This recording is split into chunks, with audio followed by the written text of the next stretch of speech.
Este examen al que yo me refiero va a nacer de lo que estamos viendo. Yo no les puedo preguntar nada de lo que no hayamos visto. Ejemplo de ahorita lo que hemos visto de la investigación complementaria, lo que es desde el momento en que queda a disposición del juez el detenido, que es el ejercicio de la acción penal, que es privilegio exclusivo del Ministerio Público, a que ponga al detenido ante el juez. Y esto va a empezar a tener conocimiento el juez de este detenido, de esta investigación que hizo el MP para presumir que cometió un delito, va a empezar con la audiencia inicial. Y ya dijimos cuáles son los pasos de la audiencia inicial, cuáles son los pasos más importantes de la audiencia inicial. Ya vimos que podemos ofrecer, ya vimos que el juez debe de dictar un auto de vinculación al proceso, ya vimos cuáles son las determinaciones que puede tomar el juez en un auto de vinculación al proceso, si procesarlo, no procesarlo, procesarlo por unos delitos y dejarlo libre por otros, y del auto de sobreseimiento, cuando hay alguna causa que ya deja sin materia el que el juez emita una sanción. Vimos la complementaria, la investigación complementaria, ya dijimos en qué momento se determina o cómo se determina ese tiempo de la investigación. Ya dijimos que el juez le pregunta al MP y a la defensa qué tiempo requieren para la investigación complementaria, es decir, para perfeccionar su investigación, tanto del MP como de la defensa. Les digo, puedo sacar, fácil saco 5 preguntas tranquilamente para efectos de examen. Este examen, para poder yo calificar, va a ser acompañado con la entrega a mano de la transcripción de las preguntas del Código Nacional que les di. Bien, este examen, compañeros, lo voy a aplicar por ahí del 28, 29, 30 de julio, ya nos pondremos de acuerdo, de junio. Y la entrega del trabajo, de la transcripción a mano, también se va a entregar por ahí del 28, 29 o 30. ¿Por qué esto? Porque yo el día 2 debo de decirles a ustedes, compañeros, sacaron esta calificación, entregaron el trabajo, tienen tal calificación. Y después del 2 de julio, cuando hay que entregar ese trabajo y hay que hacer ese examen. Así es como voy a calificar. Espero que quede bien claro cuáles son los tiempos en que tienen que entregar el trabajo y en que tienen que presentar el examen. ¿Queda claro eso en cuanto a tiempos? Sí, profesor. ¿O hay alguna duda? ¿Queda claro? Sí, profe. Sí, profesor. Bien. Ahora, yo les pregunto, dentro de lo que hemos visto ahorita de el artículo 211, etapas del procedimiento penal, queda claro cuáles son los puntos más importantes que debemos nosotros de tener en cuenta, de tener en mente cuando conozcamos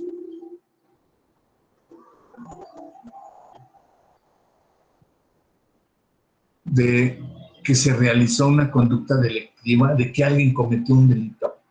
Miren, quiero explicarles por qué estamos viendo los puntos más importantes. Porque, compañeros, en las audiencias, acuérdense que aquí ya estamos viendo práctica forense. Es decir, ¿qué vamos a hacer? ¿Qué vamos a realizar? ¿Cuáles son los puntos más importantes que tenemos que ver cuando estemos presentes en una audiencia? Mi pregunta es, hasta aquí, lo que es la investigación complementaria dentro de su contenido y sus circunstancias, va quedando entendido qué es lo que pasa y qué es lo que debemos de hacer en una audiencia inicial, qué debemos de poner atención, cómo estamos preparando, recuérdense, nuestra teoría del caso, esa hipótesis que le vamos a plantear al juez y que tenemos que demostrarle, con pruebas y con argumentos. Si nosotros ya estamos en una sala de audiencia inicial, ¿qué es lo que tenemos que ver? ¿Qué va a pasar? No, vamos a sentarnos en la sala de audiencia, ¿verdad? Nosotros ya tenemos que saber qué es lo que va a decir el juez, qué es lo que va a decir el MP y qué es lo que podemos decir como defensa.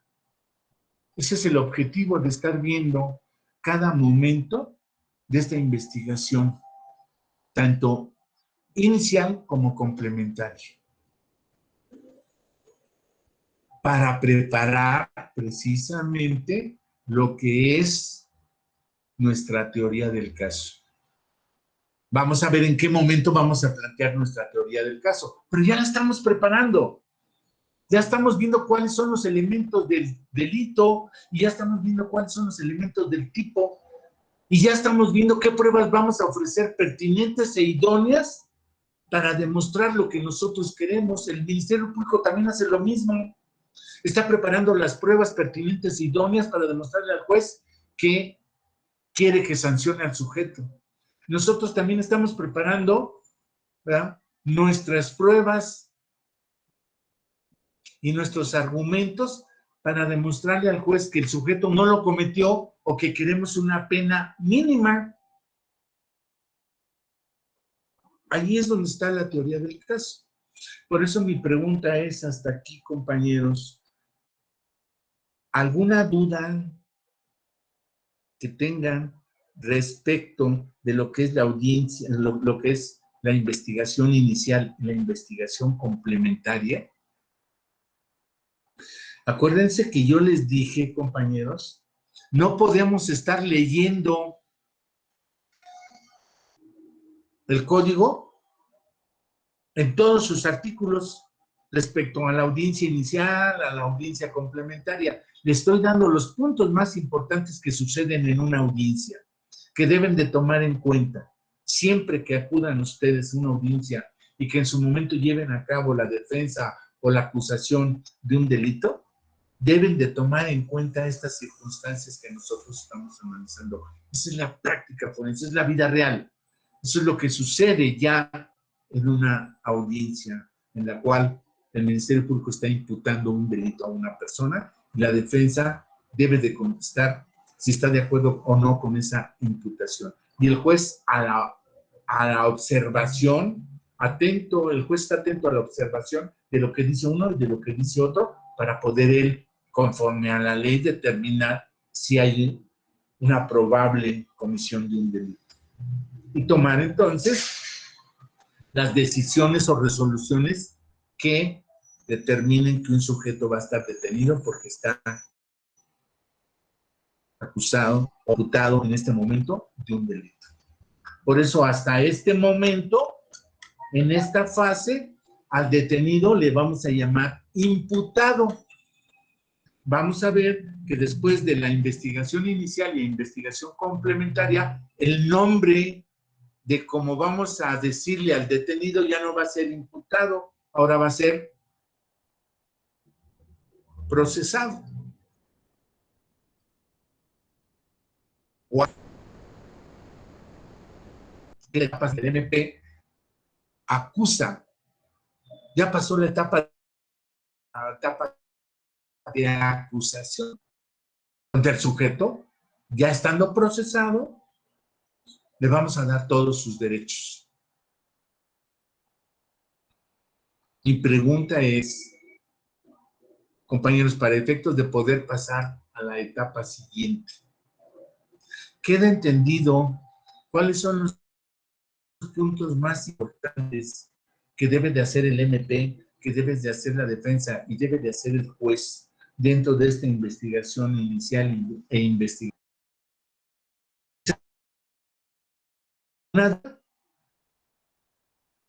Recuerden que esto va a ser materia de examen, lo que hemos visto, lo que hemos comentado.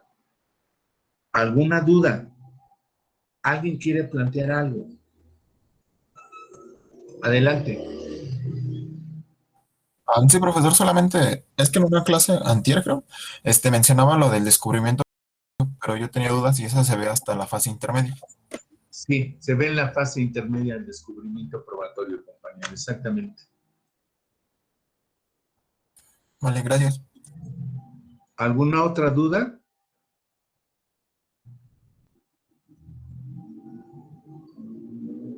¿No hay dudas? Bueno, ok. Siguiendo las etapas del procedimiento mencionadas en el artículo 211 del Código Nacional, vamos a pasar ahora a lo que es la intermedia o de preparación del juicio, que comprende desde la formulación de la acusación hasta el auto de apertura a juicio. ¿Qué pasa en esa, preparando esa audiencia intermedia o de preparación del juicio? Ya quedamos que dentro de la audiencia inicial se va a ver lo que es la legalidad de la detención, lo que es la imputación, lo que es la declaración del imputado. Vamos a ver si es pertinente que hablemos o que ofrezcamos pruebas para ver si dentro del término del auto de vinculación a proceso podemos liberarlo. Ya vimos que en el auto de vinculación el juez debe de determinar si queda o no detenido por la probable comisión del delito. Ya vimos que dentro del auto de vinculación a proceso, ¿sí?, se determina el tiempo de la investigación complementaria. Ya dijimos, ¿qué es la investigación complementaria? Esta investigación complementaria es la que nos permite perfeccionar nuestra investigación, al MP para acusar y a la defensa para desacreditar. Miren, en el examen yo no les puedo preguntar, compañeros, cuáles son los requisitos formales del auto de vinculación. Y no les puedo preguntar eso, en primer lugar, porque no lo estamos viendo, no lo estamos leyendo, pero entiendo, supongo, creo que ustedes lo debieron de haber visto en procesal penal. Porque si yo me pongo a leer otra vez cuáles son los requisitos del auto de vinculación a proceso, ya no estoy viendo práctica forense, ya estoy viendo procesal penal. Recuerden, y les he dicho, la práctica forense es la conjunción del derecho penal con el derecho procesal penal.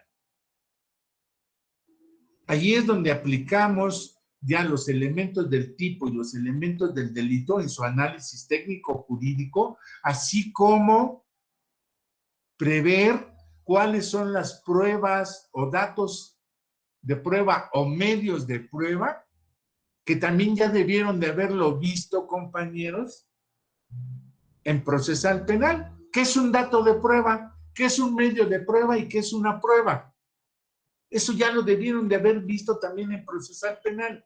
No puedo yo estarlo repitiendo por lo que les digo. Entonces ya no estamos viendo la práctica forense, estamos viendo procesal penal. Por eso estamos resaltando lo más importante de lo que sucede en una audiencia. ¿Cuáles son los puntos relevantes que debemos de tener en mente y de conocimiento para poder nosotros intervenir en el proceso penal, oral y acusatorio? Quiero que me entiendan y espero que sí hayan visto esas figuras jurídicas procesales. Espero que entiendan y comprendan que ya vieron ustedes penal 1 y penal 2, donde se maneja los elementos del tipo y los elementos del delito.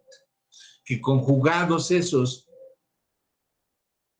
las pruebas con la conducta típica, antijurídica, culpable, imputable y que va a mérito una sanción, entiendan que lo que estamos viendo aquí son los puntos más relevantes e importantes de lo que sucede ya en la audiencia.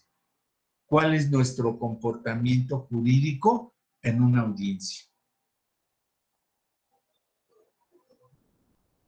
Fíjense que el año antepasado se abrió una plaza, bueno, se abrieron 3 plazas para ser profesor titular de la materia de práctica forense.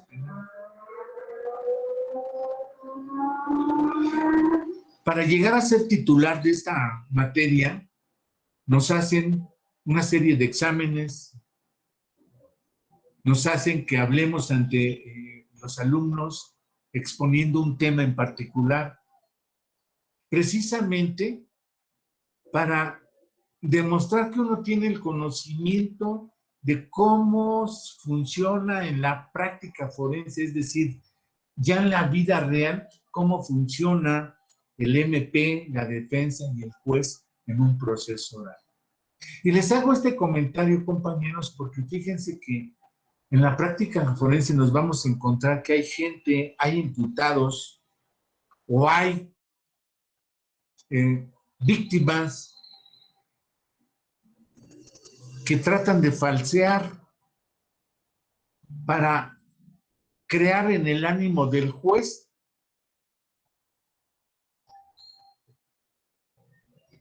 un estado de decisión. Es decir, cuando nosotros argumentamos, ¿qué es la argumentación? Yo les he dicho, compañeros, que traten de comprar un librito, el que sea, aunque cueste caro o barato, como quieran, compren un librito que diga argumentación jurídica. Vamos a ver que la argumentación jurídica nos va a servir para poder crear en el juez un estado de ánimo al momento de dictar una sentencia. ¿Cuáles son los objetivos de argumentarle al juez que mi acusado no es culpable del delito de robo, de homicidio, de violación? ¿Cuáles son los objetivos de esa argumentación? ¿Qué debo de hacer? ¿Qué debo de argumentar? ¿Cómo debo de apoyar esa argumentación? ¿Qué es lo que quiero crear en el juez? Pues quiero crearle una decisión. Pero para eso, pues tengo que apoyarme en todos los medios probatorios y todos los medios que nos da la ley en los elementos generales y especiales del tipo y en los elementos negativos y positivos del delito para crearle una convicción. ¿Cuál es la convicción que le debemos de creer al juez? Que le estamos diciendo la verdad, que le estamos demostrando nuestra hipótesis planteada en la teoría del caso. Eso es argumentar, crear en el juez una convicción. El Ministerio Público hace lo mismo. Mira, juez, con estas pruebas y con estos medios electrónicos y con estas declaraciones, te hago ver que lo que yo estoy planteando, pidiendo la acusación, es cierto, es verdad. Y la defensa hace lo mismo. Mira, juez, con las pruebas y con lo que te digo de mis testigos, de mis peritos, trato de demostrarte que no es cierto que haya cometido. O que si lo cometió, fue bajo una situación en la cual hay que ponerle una pena mínima. Porque esos son los objetivos de un juicio penal. El Ministerio Público, acusar y que le pongan una pena. De la defensa, defender que no le pongan pena o le pongan una pena mínima para que el sujeto pueda gozar de libertad. Entonces, al juez, ¿cuál es ese argumento? ¿Cuál es esa convicción que le tenemos que crear al juez de convencerlo de que estamos hablando con la verdad? Objetivo de la argumentación, yo te voy a convencer. Dame un minuto, déjame hablar. Déjame demostrarte que lo que yo digo es verdad. Eso lo hacemos entre nosotros mismos. Cuando tenemos un problema con el amigo, cuando tenemos una discusión, cuando tenemos algo que queremos decirle a la otra persona, en la familia, en el trabajo, siempre le decimos, bueno, dame oportunidad, ¿no? De decirte, déjame demostrarte. Esa es la argumentación. Convencer y disuadir. Te voy a disuadir de que dejes de ser mi amigo. Te voy a disuadir de que soy de en verdad tu hermano. Te voy a disuadir para que veas que en verdad yo te estimo. Todos siempre utilizamos la argumentación. Por eso les digo, cómprense el librito ese, léanlo siempre. Entre que no tengo nada que hacer o quiero hacer algo, cómprense el librito, entiendan lo que es la argumentación jurídica. Métanse a internet, soliciten ahí, ¿qué es la argumentación jurídica? Díganlo, les va a servir no nada más para el derecho penal. La argumentación jurídica sirve para todos los procesos, llámese civiles, fiscales, administrativos, amparo, para todo nos va a servir la argumentación jurídica. Se los aconsejo. Bien, hecho este comentario, vamos a pasar entonces ahora a lo que es dentro de nuestro artículo 211, que nos habla de las etapas del procedimiento. Vamos a pasar a lo que es la audiencia intermedia o de preparación del juicio. Y nos dice aquí que esta etapa comprende desde la formulación de la acusación hasta el auto de apertura a juicio. Vamos a ver sus incidencias. Vamos a ver qué es lo que tenemos que hacer en esta etapa. Ese es el objetivo de aquí al... Fácil, esto nos lleva unas 5 o 6 clases. Tratando de ganarle tiempo a esta circunstancia de los tiempos del semestre. Bien. Quiero decirles, compañeros, que para pasar a la etapa de lo que es la audiencia intermedia,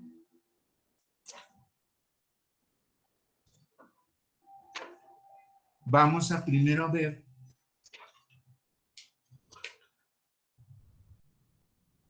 qué sucede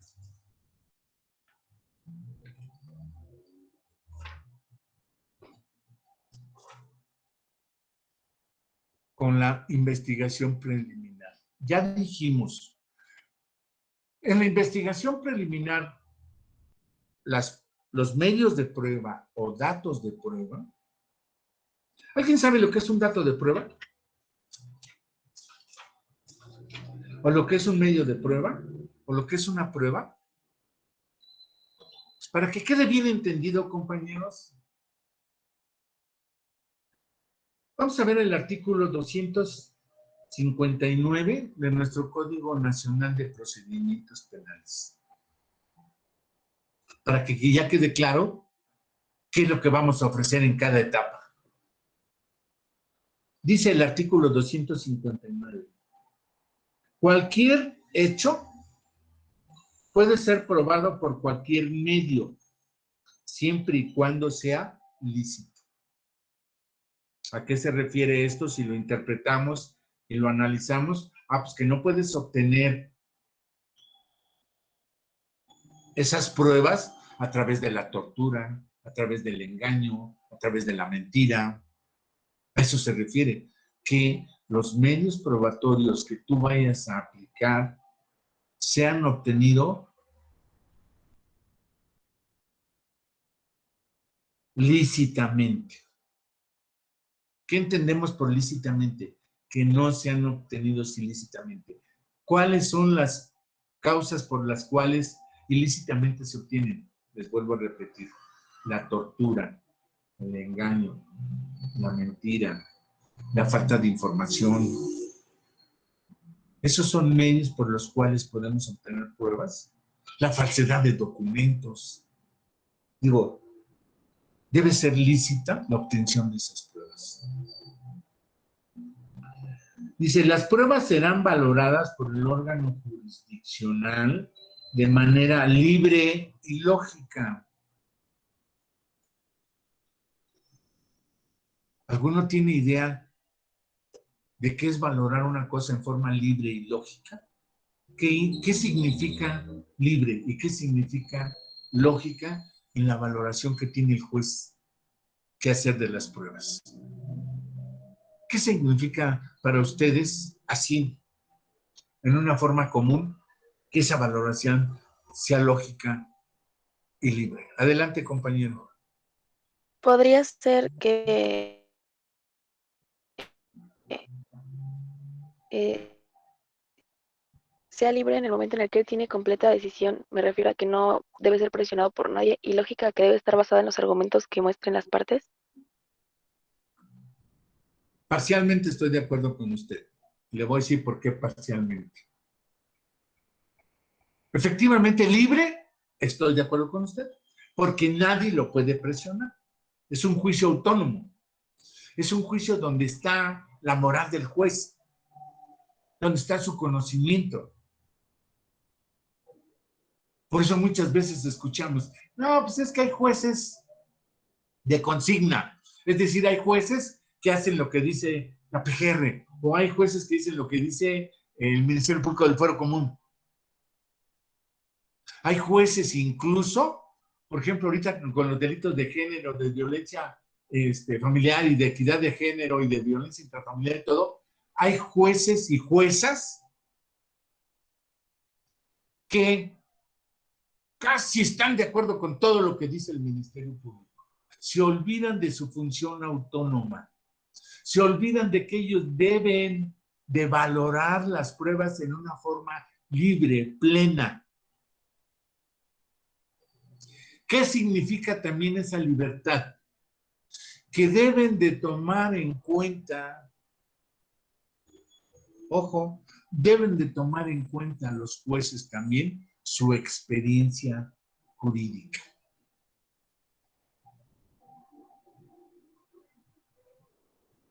Un juez es crítico, debe de utilizar una sana crítica. Esa libertad que le da la ley de analizar todas las circunstancias que rodean el delito de homicidio, de violación de esto, el juez debe ser crítico. El juez debe de utilizar toda su experiencia, a lo mejor de casos análogos, a lo mejor la experiencia de cursos, a lo mejor la experiencia de su madurez, la experiencia de su familia, la experiencia social, la experiencia religiosa. A esa libertad se refiere la ley.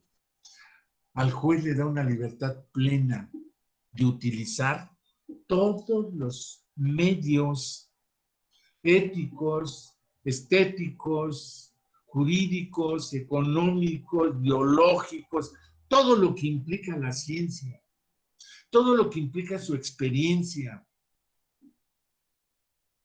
Imagínense las juezas que por ser juez le llega una violencia intrafamiliar o una violencia de género y dice, desde aquí te voy a sancionar. Espérate, juez. Todavía tienes que pasar por la valoración. No puedes hacer juicios a priori. Ya me estás condenando nada más porque, por el hecho de que te caen bien o tú como esposa sufriste un engaño o sufriste golpes o te casaste con un alcohólico, con un drogadicto. Y nada más por eso, porque tienes odio, porque tienes rencor, porque esa fue tu experiencia, nada más por eso vas a juzgarme. No. Ahí viene la sana crítica, ahí viene la libertad que tiene, pero no se puede encerrar el juez en un odio, en un rencor, en una experiencia que haya tenido y por eso va a juzgar. No, la libertad a que se refiere aquí, y es bien clarísima, las pruebas serán valoradas por el órgano de jurisdicción de manera libre y lógica. Es decir, utilizando toda su experiencia, todo su conocimiento, ¿sí? No puede ser obligado por nadie a tomar una decisión. Esa es una pureza jurídica. Por eso es tan importante la figura del juez. Por eso el juez puede ser criticado en una situación. Y por eso el juez también, cuando nosotros percibimos que el juez está tomando partido por el MP, o está tomando partido por el denunciante, o está tomando partido por el imputado, podemos pedirle al juez que se excuse de conocer del asunto. Imagínense un juez donde su cuñado, al cual quiere mucho, lo estima muchísimo, se lo ponen a disposición por un delito de violencia intrafamiliar. Claro que puede haber una tendencia de que lo ayude, pero entonces ya estaría actuando parcialmente.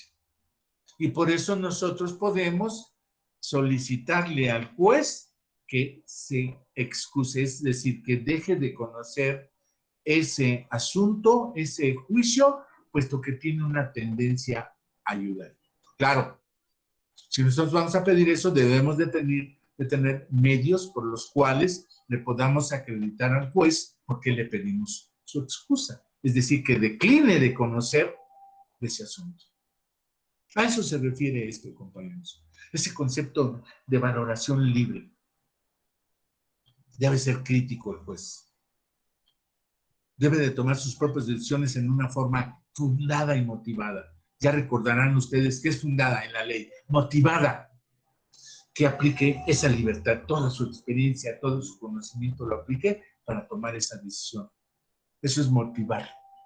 Eso es decir, oye, tú no puedes golpear a tu esposa porque miren, la sociedad, la familia, es el núcleo, es de donde se sostiene y se supone que tú a tu esposa, a tus hijos no los debes de maltratar, debes de ayudarlos a crecer y desarrollar una forma sana, en una forma libre, en una forma de concepto. O sea, está motivando, está dando los argumentos que él considera para tomar una decisión. Por eso cuando nosotros nos amparamos por la decisión o la resolución de una sentencia, tenemos que buscar qué es, en qué falló el juez, en qué motivación o en qué fundamentación falló el juez, en qué no estamos de acuerdo con el juez para que el superior, un juez federal, un juez constitucional, le diga, oye, no fundaste, no motivaste. Tú debes de motivar, juez, el cómo se cometió el delito, el por qué consideras que sí está bien probado la comisión del delito. Punto por punto. Esa es la misión del amparo, ver todos aquellos actos de autoridad que no estén debidamente fundados y motivados. Bien. Entonces les decía aquí en el artículo 259, dice, fíjense, los antecedentes de la investigación recabados con anterioridad al juicio carecen de valor probatorio para fundar la sentencia definitiva, salvo las excepciones expresas previstas por este código y en la legislación. Si ustedes se fijan, las pruebas, habíamos dicho, las pruebas que ofrecemos en el auto de vinculación para tratar de sacar libre al imputado, esas pruebas ya el juez de juicio no las va a valorar. Esos son antecedentes previos al juicio. Cuando el Código Nacional habla aquí de juicio, se está refiriendo al juez de juicio. El juez de juicio debe de dictar sentencia conforme a los elementos probatorios que se desahogaron ante su persona, ante su presencia. No importa todo lo demás. A eso se refiere. No nos sirven los antecedentes antes del juicio. Lo único que nos sirve o que le sirve al juez para dictar una sentencia son todos los medios probatorios. Ahí ya no hablamos de datos de prueba, ahí hablamos de medios probatorios que se desahogaron ante su presencia. Por eso les digo que es importante que entendamos que es un dato de prueba y que es un medio de prueba y que es una prueba. Dice el artículo 261. datos de prueba, medios de prueba y pruebas. El dato de prueba es la referencia al contenido de un determinado medio de convicción, aún no desahogado ante el órgano jurisdiccional, que se advierta idóneo y pertinente. ¿Hemos escuchado esas palabras? ¿Se las he dicho? Idoneidad y pertinencia. Idoneidad es idóneo para probarte. Pertinente, tiene relación con lo que te pruebe. Por eso aquí lo dice. El dato de prueba es la referencia al contenido de un determinado medio de convicción, aún no desahogado ante el órgano jurisdiccional, que se advierta idóneo y pertinente para establecer razonablemente la existencia de un hecho delictivo y la probable participación del imputado. Bien, fíjense, a ver, les pregunto.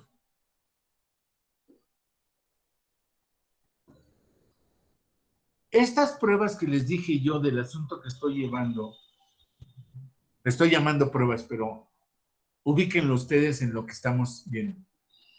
Estas periciales y estas entrevistas de los testigos que le estoy proponiendo al Ministerio Público en la etapa de investigación complementaria, si ustedes se fijan, yo se lo tengo que dar al Ministerio Público como un dato de prueba. Porque esas referencias a ese medio de convicción, es decir, yo le estoy diciendo al MP que el dato de prueba de convicción que le estoy dando del perito o de la entrevista del testigo, todavía no es desahogado ante un juez, se lo estoy dando a él ahorita en la investigación. Por lo tanto, a él estoy aportando datos de prueba. Dice el segundo párrafo, los medios o elementos de prueba son toda fuente de información que permite reconstruir los hechos, respetando las formalidades procedimentales previstas para cada uno de ellos. Ojo, estos datos de prueba que yo le estoy dando al Ministerio Público en la investigación complementaria, en la audiencia intermedia, se van a volver medios de prueba.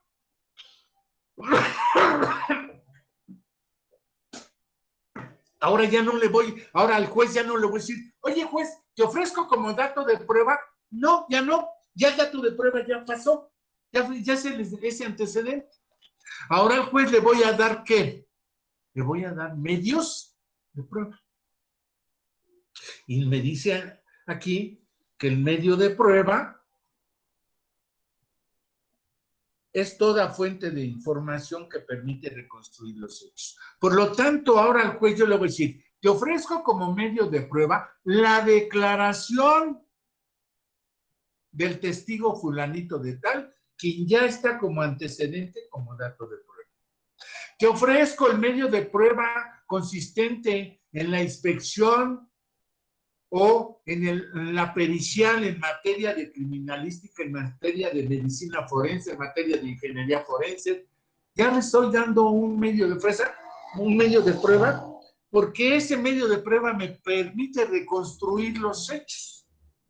Y reconstruir los hechos los quiero dentro de mis argumentos para convencer al juez de que no se cometió el delito. Sí, adelante, compañera. Disculpe, profesor, entonces, un medio de prueba es como la aprobación de una prueba, bueno, de un dato de prueba una vez desahogado. A ver, el dato de prueba no se desahoga, compañeras. El dato de prueba, ojo, ya lo habíamos comentado, el dato de prueba es para que el Ministerio Público haga el registro de que yo le ofrecí y se llevó a cabo un acto. Todavía no lo estamos desahogando. Cuando hablamos nosotros de desahogo es porque ya lo estamos haciendo ante un juez. Ante el Ministerio Público no podemos desahogar. ¿Por qué no podemos desahogar? Habíamos dicho, porque no tenemos derecho de interrogatorio, contrainterrogatorio y recontrainterrogatorio, que es cuando se desahoga esos medios de prueba ante el juez de juicio oral. Pero vamos, para que me entienda, porque entiendo su idea. Sí, un medio de prueba va a tener como antecedente, como soporte, un dato de prueba. ¿Ok? Gracias, profesor, muy amable. Bien. Entonces, vean ustedes cómo ya ante el juez vamos a ofrecer medios de prueba, ya no le vamos a ofrecer datos de prueba. Tomando en cuenta lo que dice, los medios de prueba son los medios o elementos de prueba, son toda fuente de información que permite. Y entonces, como toda fuente de información, el perito es una fuente de información, el testigo es una fuente de información, la ampliación de declaración del denunciante es una fuente de información, las fotografías son una fuente de información, los videos son una fuente de información, el WhatsApp es una fuente de información. Ya no les voy a llamar datos de prueba, ahora les voy a llamar medios de prueba. Pero estos medios de prueba, compañeros, ya deben de estar registrados en la carpeta de investigación en su fase complementaria para poderlos ofrecer. Y después dice, en el tercer párrafo, se denomina prueba, fíjense cómo va, dato de prueba, medio de prueba y prueba. Dice, se denomina prueba a todo conocimiento cierto o probable sobre de un hecho, que ingresando al proceso como medio de prueba, en una audiencia y desahogada bajo los principios de inmediación y contradicción, sirve al tribunal de enjuiciamiento como elemento de juicio para llegar a una conclusión cierta sobre los hechos materia de acusación. Entonces, si ustedes ven, es importante que tengamos aquí que es un dato de prueba, que es un medio de prueba y que es una prueba. Y creo que nos queda claro. Dato de prueba es un antecedente registral que le ofrecemos al MP para que quede registrado ahí. Medio de prueba. Este medio de prueba lo vamos a ofrecer en la audiencia intermedia. Le vamos a decir al juez que tenemos una fuente de información, tengo un testigo, tengo un periódico, tengo una foto, tengo un video con la cual te quiero demostrar. Medio de prueba. Prueba. Se denomina prueba a todo conocimiento probable sobre un hecho. Es decir, esa información que yo quiero transmitir a través del medio de prueba debe de convertirse ya en un conocimiento. Ya no nada más es un medio de información, no. Adquiere la calidad ya de conocimiento, adquiere la calidad de que ya tengo cierto un hecho. Esa información sí me sirvió para demostrar un hecho. En ese momento es cuando estos medios de prueba son desahogados. Ahora sí, hablamos de que esos medios de prueba que se van a desahogar ante el juez de juicio, ahora sí puedo interrogar, contrainterrogar y recontrainterrogar. ¿Por qué? Porque le estoy precisamente, ese medio de información me está sirviendo para crearle convicción al juez de que un hecho que yo puse como teoría del caso, es cierto. Entonces, aplíquenlo, ubíquenlo. Dato de prueba, antecedente que debe de quedar como registro de que nos sirve para probar algo. Medio de prueba, apoyarnos en ese dato de prueba para decirle al juez de intermedia que queremos meter ese medio de prueba para demostrarle al juez en un juicio que nuestra verdad es cierta, que lo que proponemos es cierto. ¿Queda claro lo que es un dato de prueba, un medio de prueba y una prueba? Sí, profesor, muchas gracias. ¿Ok?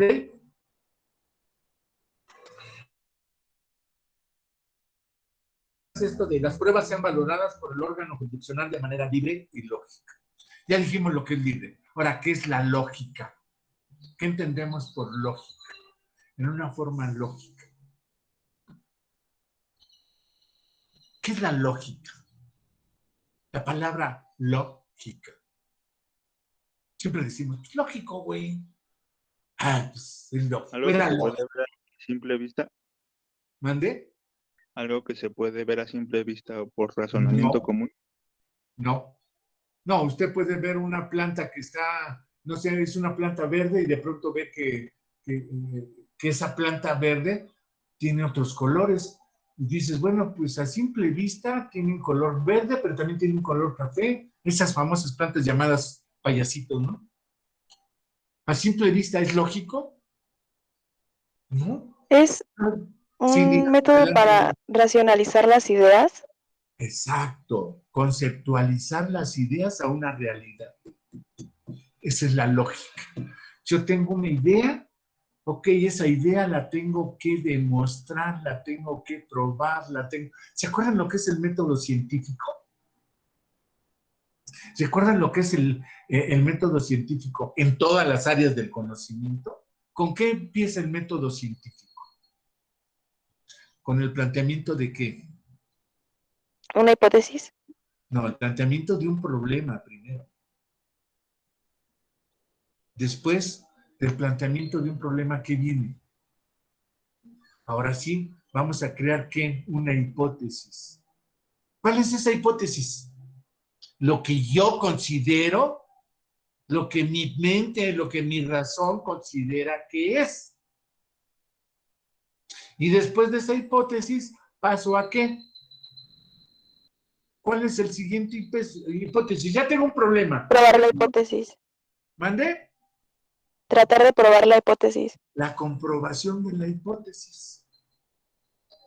¿Para qué quiero comprobar la hipótesis?